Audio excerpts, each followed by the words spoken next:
Ito ay makakasama naman po natin sa linyang telepono si Attorney Hernando Cabrera, tagapagsalita naman po ng MRT. Attorney Cabrera, magandang hapon po. Gigi, good afternoon. Good afternoon na sa ating mga viewers. Opo, sa ngayon po, unahin ko lang yung mga na-aksidente, yung mga pasyente na pinasok sa ospital.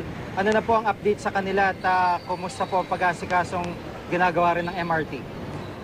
Actually, doon, Gigi, sa 38 na pasahero na dinala natin sa hospital kahapon, isa na lang yung naiiwan sa San Juan de Dios. Lahat na-discharge na, no? Kagabi, 35 na yung na-discharge. And then yung additional na dalawa kaninang umaga. So isa na lang yung naiiwan na under observation. Ito po yung isa sa mga pasahero na nagkaroon siya ng fracture dito sa kanyang spine. At ngayon ay sino-obserbahan ngayon. Opo, bukod po dito sa pagpapa-hospital sa kanila, napag-usapan na ba ng DOTC o pamunuan ng MRT kung pati ho yung araw o yung sweldo na mawawala sa kanila babayaran po niya dahil po sa pangyayaring ito? Meron ho bang ganung usapan?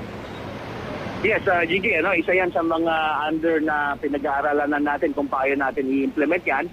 So si Administrator Chaneco nag-atas na ng mga key personnel ng ating ng MRT3 para ayusin itong bagay na ito at harapin yung ganon na situation para naman hindi mapabayaan itong mga na-injured na mga pasahero natin.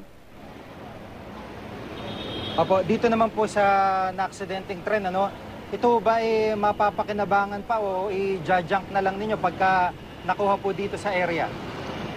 Well, depende yan, Gigi, sa assessment ng ating mga train experts. Ipapaubaya natin sa kanila dun sa assessment at sila ang magagawa ng kaukulang assessment dito kung ano pa ang pwedeng gawin dito sa train. Opo, at meron na hubang update sa investigasyon na ginagawa po ninyo kung paano po talaga nangyari itong aksidente ito? Nagkamali ho ba sa paglilink doon sa dalawang tren? May update na ho ba? Wala pa sa ngayon, Gigi.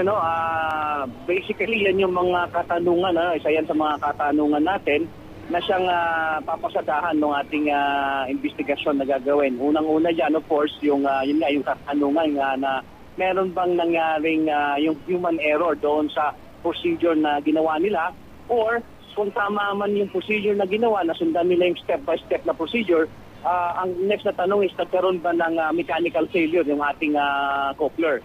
So yan yung mga katanungan na ating isasalang doon sa investigasyon. Opo, at panguling katanungan po, gaano ho kaligtas pang sakyan ang MRT sa ngayon? Well, nangyari yan, Gigi, kahapon after na nangyari yung insidente. Of course, ang ating mga safety engineers check up yung area, at the same time yung involved na yung mga coupler ng ibang tren natin, at nag-certify naman sila na safe gamitin yung ating mga tren at yung area dyan sa Taft Avenue.